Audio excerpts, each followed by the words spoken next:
Siento el sonar,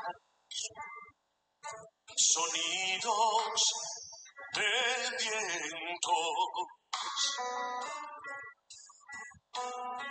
y lo siento más cerca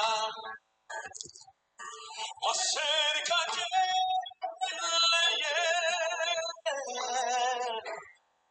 Puedo oír ya la trompeta,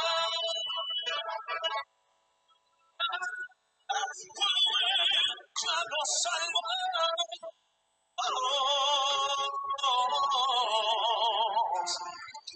y el Señor vendrá, y los cielos se abrirán. Cuanto Cristo venga,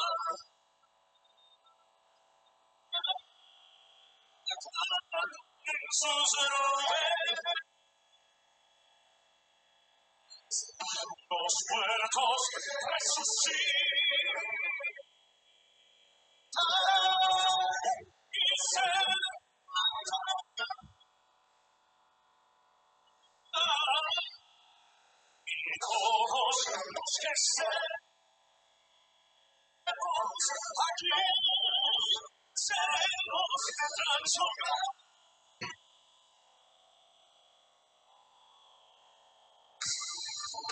Al clamor final, los cielos se abrirán. ¿Cuántos dicen amén? No. ¿Cuántos dicen amén? Cristo venga pronto. Que venga y que estemos listos con nuestra familia. No más dolor, no más muerte. Miren, las profecías cumpliéndose están. ¿Qué falta? ¿Qué falta, pastor? El pueblo escogido, persecución tendrá, pero no teman, Jesús está con su pueblo, solo falta poco tiempo. Indica que se acerca la venida del Señor, y al clamor final los cielos se abrirán. Cuando Cristo venga,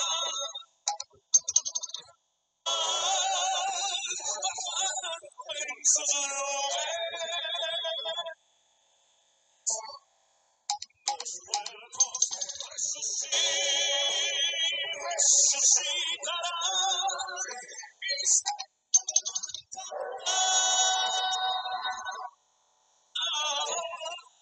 y todos los que estamos aquí seremos transformados.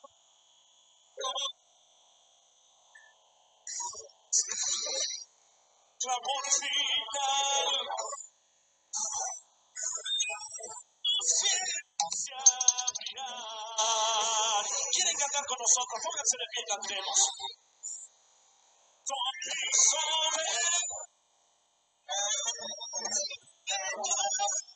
seremos transformados.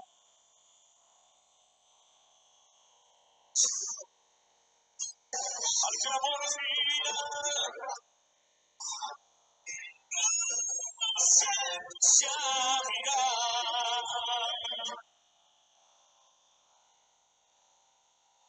Al clamor final, los cielos se abrirán.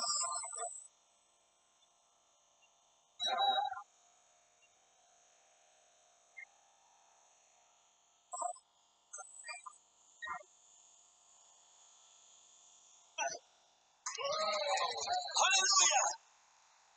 Gloria sea. Vamos a orar. Padre nuestro que estás en los cielos, damos gracias porque tú permites en tu amor y en tu misericordia que podamos continuar estudiando estas maravillosas cartas introductorias de Pablo. Estudiaremos el libro o la carta a Filemón, un solo capítulo. Pedimos que tú nos des sabiduría, entendimiento y que podamos sacar el mejor provecho de esta lección. En el nombre de Jesús. Amén.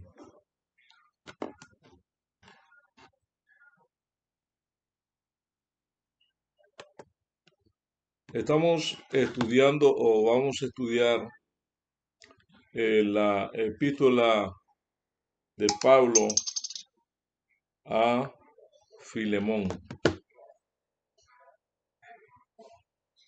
La epístola de San Pablo tiene como título: este libro es una carta personal.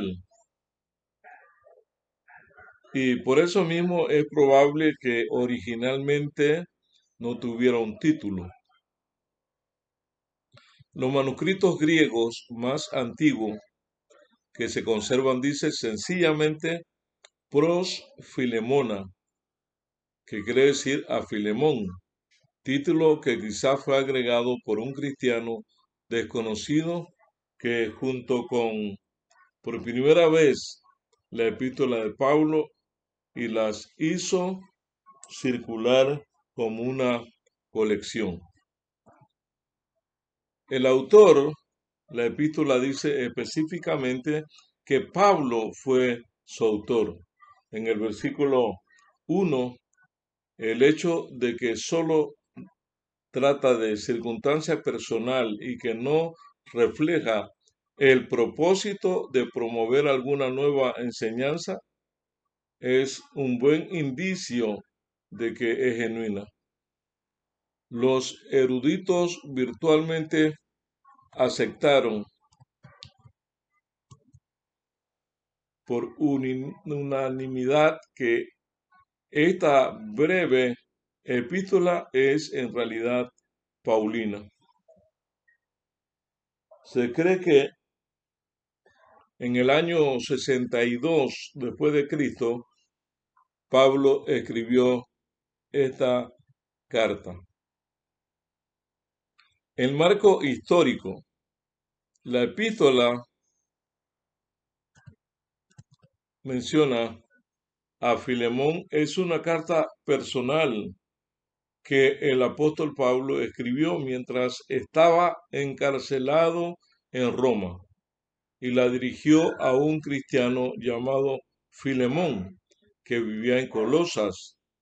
En cuanto a la fecha de la escritura de esta epístola, fue enviada junto con la epístola a los Colosenses por medio de Tíquico, amigo de Pablo, y fue escrita debido a una crisis de uno de los conversos de Pablo.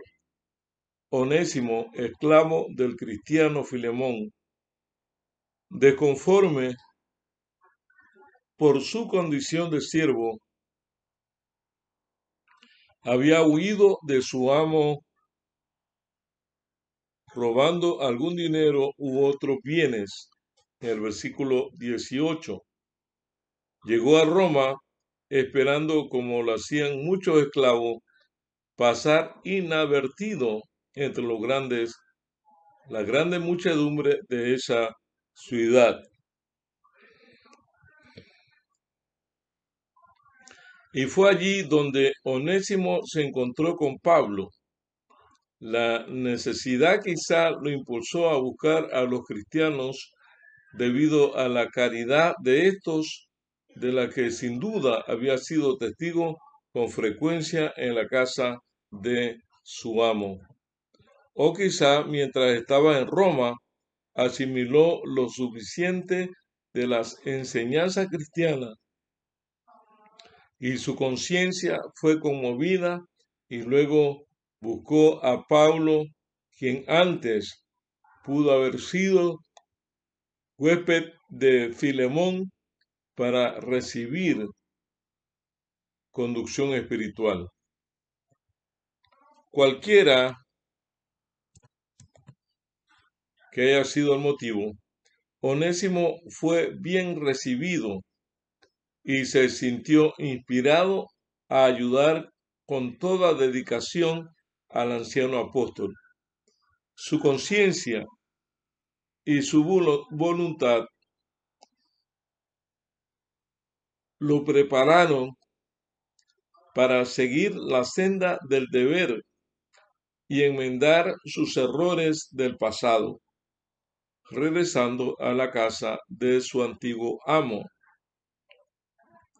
Onésimo no esperó para ver cómo respondería su amo a la carta de Pablo, sino que viajó con Tíquico, el mensajero del apóstol.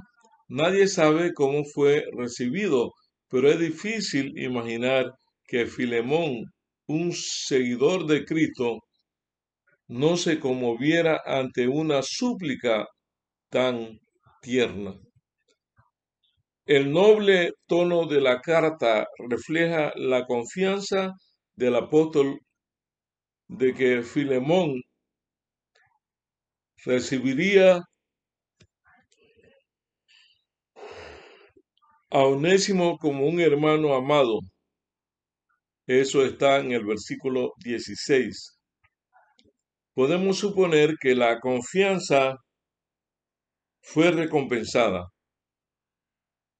No se puede apreciar plenamente la epístola a Filemón sin comprender bien el problema de los esclavos en el Imperio Romano en los días de Pablo. Los esclavos eran reconocidos como parte de la estructura social y se los consideraba miembros de la casa de su dueño. Se cree que entre los años 146 a.C. y 235 después de Cristo, la proporción era de 3 esclavos por cada ciudadano libre. Plinio afirma que en el tiempo de Augusto un ciudadano llamado Cecilio tenía 4.116 esclavos. Como había una proporción tan elevada de esclavos, la clase gobernante se sentía obligada a promulgar severas leyes para evitar fugas o revoluciones.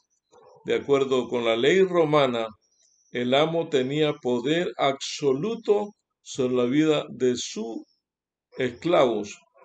El esclavo no podía tener ninguna propiedad. Todo lo que tenía pertenecía a su amo, aunque a veces se le permitió acumular ciertas ganancias. Los esclavos no podían casarse legalmente, sin embargo, eran animados a que lo hicieran porque su descendencia aumentaba la riqueza del amo. El esclavo sabía que podía ser separado de su compañero e hijos si así le placía a su amo. Los esclavos no podían acudir a los magistrados civiles en busca de justicia.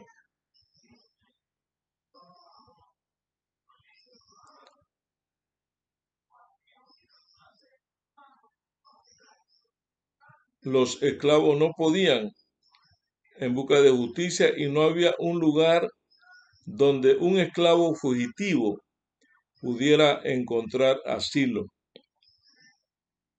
No podía acusar a su amo de ningún crimen, excepto de alta traición, adulterio, incesto o la violación de las sagradas cosas.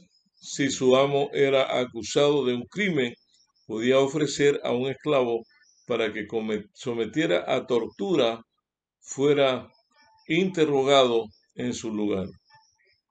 El castigo por fugarse era como la frecuencia la pena de muerte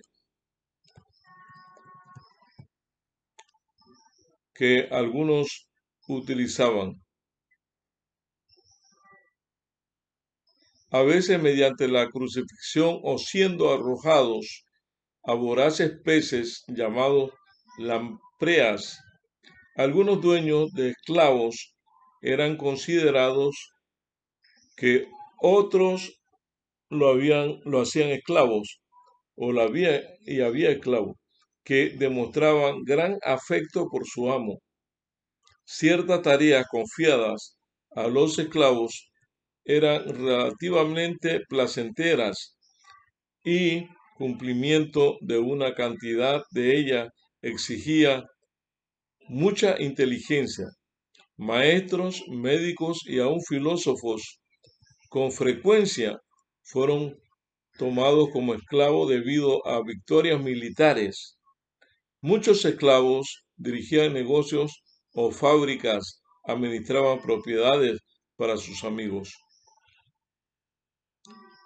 o sus amos, pero la institución de la esclavitud era una escuela de cobardía, adulación, improbidad, latrocinio, inmoralidad y otros defectos morales, pues el esclavo tenía que por sobre todo complacer los deseos de su amo.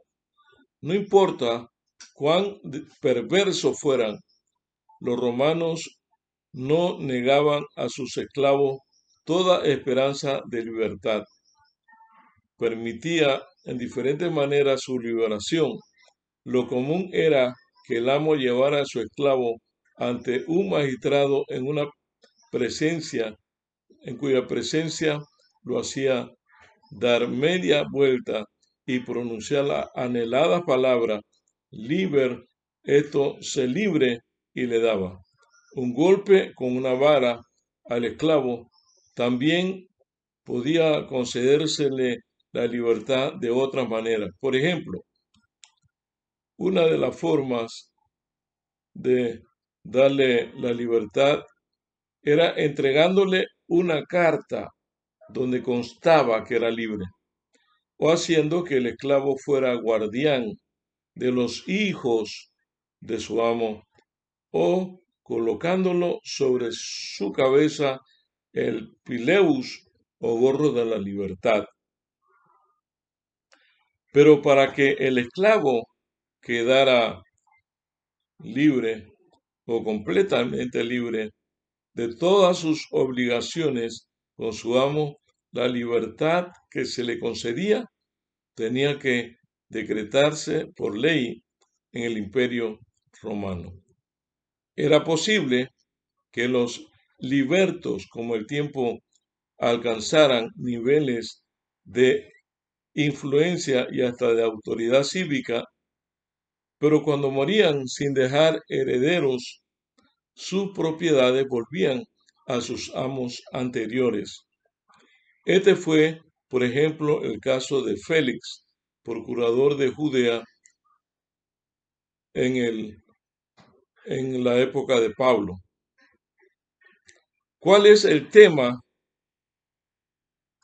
de esta carta? Esta pequeña joya de amor y de tacto es única en el canon de las Escrituras, porque se trata de una carta personal que se refiere a un problema doméstico de esos días. La relación entre un cristiano y un esclavo fugitivo que se arrepintió no representa ninguna doctrina ni ninguna exhortación específica para la iglesia en general, pero su inclusión en el canon de la Biblia se comprenderá bien estudiando la carta, como también su relación con las otras epístolas paulinas. Es el único fragmento que existe de lo que tuvo que haber sido una abundante correspondencia epistolar entre Pablo y algunos miembros de su grey. En esta breve epístola se explican varios principios del cristianismo en la vida diaria. Por lo tanto, a través de este ejemplo o de esta carta que fue introducida dentro del canon de la Biblia, reconocida como inspirada, nos dice de alguna manera cuál es la forma de ser tratado el cristiano una vez conoció el mensaje de las buenas nuevas. Por ejemplo, Cristo es el libertador, y por ser el libertador, Cristo nos hace igual a todos, independientemente de que exista la esclavitud, pero en nuestro tiempo actual la esclavitud aparentemente no existe. Por lo tanto, somos libres a través de Cristo Jesús, y mediante su promesa y mediante su palabra, nosotros llegamos a ser libres en el cristianismo, en lo que el Señor ha hecho y hará por cada cristiano que lucha y que hasta cierto punto se abstiene de lo que no es correcto ante nuestro Señor. El cristianismo hace libre de todo sentimiento de culpa, hace libre a toda persona. Por consiguiente, el nuevo cristiano, el nuevo hombre, alcanzado por la gracia y por la misericordia, de la misma manera debe tratar a su semejante. En esta hora damos gracias a Dios por la libertad que Él nos ofrece a través de Cristo Jesús. Les invito a orar. Padre nuestro, gracias porque somos libres, porque somos herederos y coherederos juntamente contigo. Somos herederos de la gracia, somos herederos de vida eterna, somos herederos para ser candidatos del reino de los cielos. Bendice a todos nuestros amigos de los 6 continentes de habla hispana y permite que tu palabra siga corriendo, siga tocando vidas y que el mundo entero pueda conocerte y se pueda preparar para ese evento glorioso cuando vengas en la nube de los cielos a buscar a tus hijos. Gracias te damos, Señor, en el nombre de Cristo Jesús. Amén. Amén.